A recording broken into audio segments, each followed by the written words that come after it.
So the hunt for perfect Vox tone sometimes is not an easy one. Whether you're looking for the classic tone in a very vintage style package or whether or not you're looking for something more modern and gig friendly. Whatever the case, it can be hard to track down and even understand that kind of elusive but ubiquitous tone. I love Vox tone. I have been a player of Vox amps for a long time. There was one amp that I found from another company that was just about the perfect modern gigging AC30. And it's one that flew under the radar and they don't even make anymore. So I wanted to talk a little bit about this amplifier that unfortunately is not made, that I think should have been made by Vox. I'm not going to tell you what the model is yet. I mean, I got to get you to watch the video longer. At least I'm really entertaining though. I'm not like one of those food blogs where it's like, here's my life story as to why I like chocolate chip cookies. Wow, you're so unique. It's flour, sugar, and butter. Come on, just give me the ratios, pal. So let's dive in with some tone here, then we're going to talk about it a little bit. Please remember to like, share, and subscribe. I hope you enjoy.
So this amp is the Laney VC30. Oddly enough, when these were around, they weren't really that appreciated. And I've done a lot of reading and a lot of kind of researching about this model and what it was and what it was not. And it seems that they were not very well received.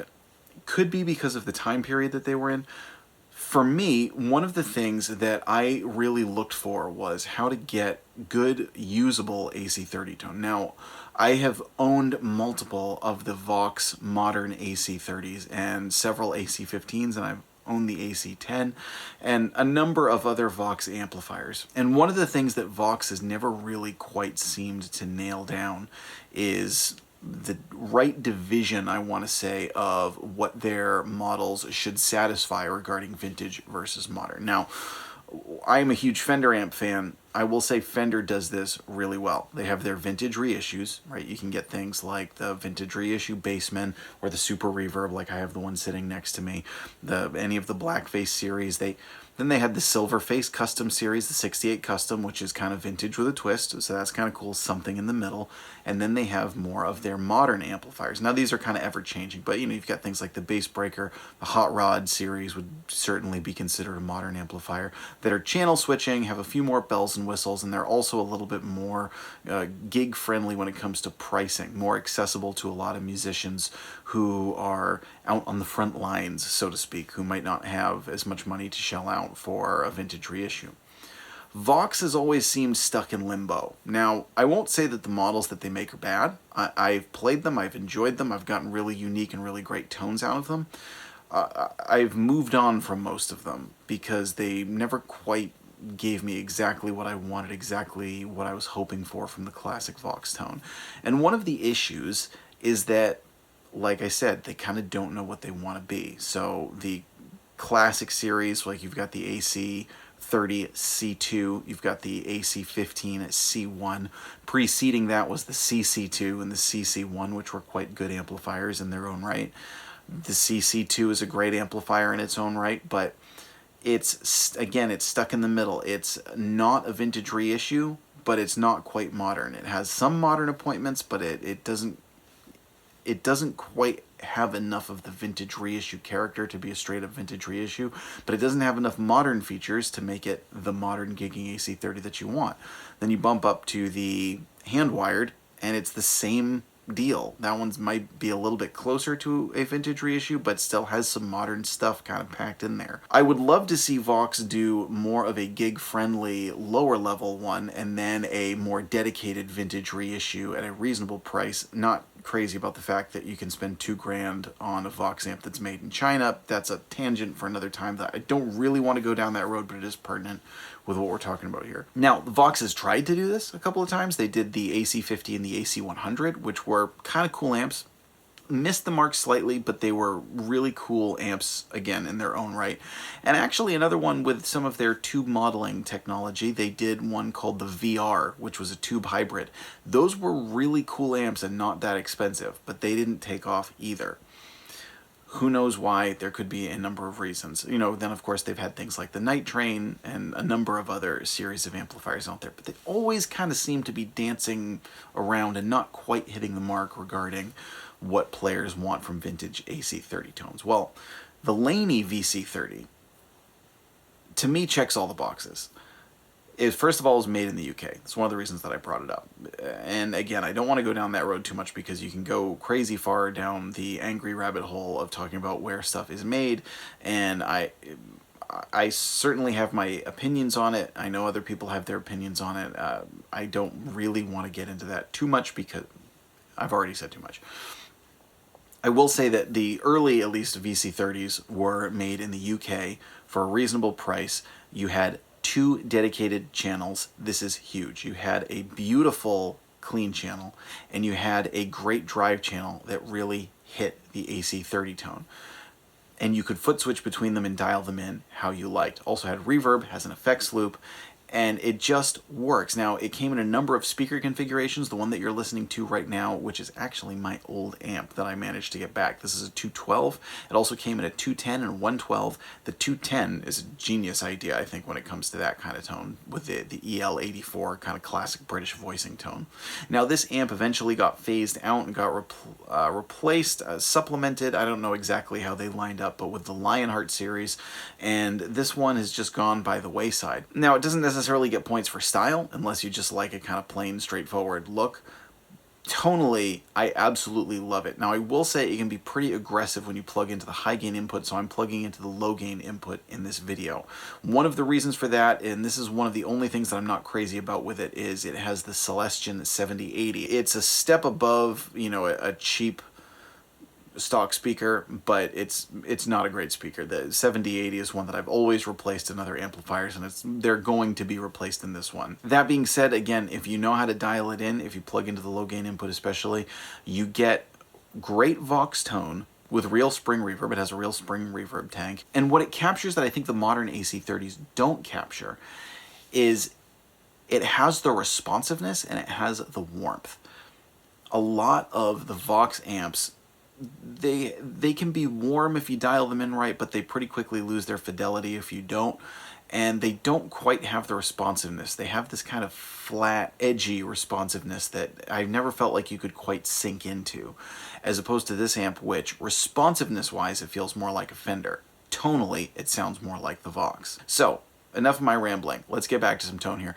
I'm going to play it clean. I'm going to play a number of different sounds here, and including some pedals, because some of the classic Vox tones that we all know and love were really based off of effects. So let's start clean. I'm going to plug in a Gibson Les Paul Deluxe, hear some of that really bluesy warmth that you can get out of it, and then we're going to play it back with this Telecaster, a Telecaster that I'm absolutely in love with. If you haven't watched my video about it, has a great set of custom-made Singletone pickups with an actual Strat-style neck pickup inspired by Joe Walsh and the guitar that made me want to play guitar in the first place. I'm going to use that into the clean channel with a Catalinbread Belle Epoch. Belle Epoch? Epic? It's an epic Belle Epoch.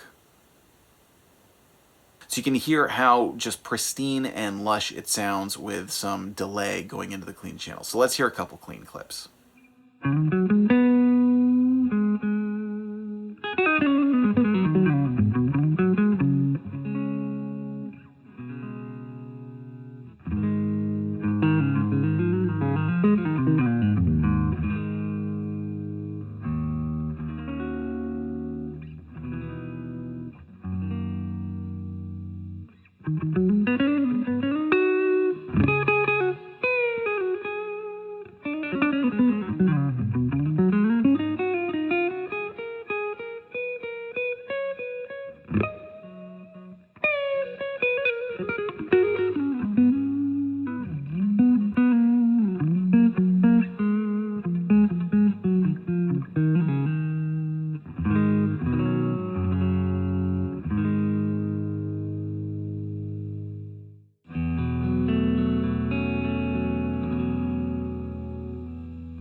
All right, next we are going to get to some drive. Again, the channel switching, the ability to channel switch. Now, a lot of Vox players will tell you, like, well, you set up an A-B switch, normal in the... It's a lot, and you can't really quite do it because of the volume levels. You can make it work to a certain extent, but it's a lot. And again, at the level that they're at, I wish that Vox would just make something more like this, more like a channel switching amp with some modern features that really captures the Vox warmth and tone and brilliance in a gig-friendly package, and then for the next level up, do something that's more vintage reissue.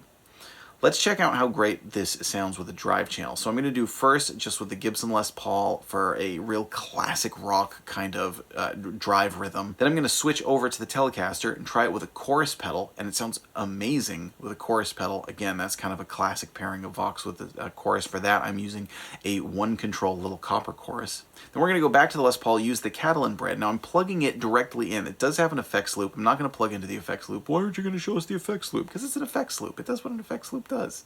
Also, one of the classic kind of Vox tones would have been plugging effects straight into the front end of the amp because they preceded the effects loop.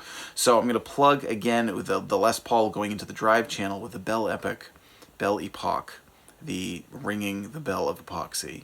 So going to go straight into the drive channel so that it's also driving the delay, gets a really cool kind of classic rhythmic tone. Going to try that, and then at the very end what we're going to do is play the Telecaster again going into the drive channel and then kick it with a Rangemaster. I've got the True 5 pedals treble booster Rangemaster, and we're going to boost the amplifier on drive mode with that pedal. So here are a whole slew of great classic drive rhythm tones all going into the drive channel.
So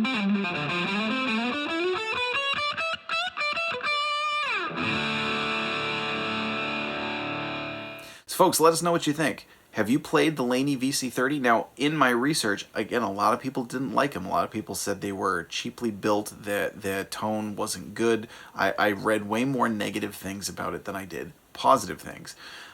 To me, this is a great amp. To me, again, this is everything that Vox should be making on their own. Is it a perfect amp? No, absolutely not. You know, there are things that could be a little bit better. It is pretty bright. If it really wanted to go down the Vox route, it would certainly have added a tone cut.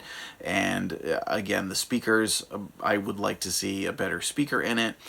Reliability, it's hard to say. I owned it for a while before. I've owned it briefly again now. I've just always been very impressed with the tone of this amplifier and what it does and what it gives me. And again, just looking at it and wishing I would see the brown checkered grill cloth and the V logo. Anyway, let us know if this is an amplifier that you've had experience with. Have you had a different experience? Are you one of the ones who had a negative experience with this amplifier? If you're someone who's looking for the Vox tone and you're looking for something in the middle, something like with modern gigging capabilities, check it out, because you can buy these for pretty inexpensive. Anywhere from $400 to $800, depending on the model, depending on the condition, and depending on where you get it.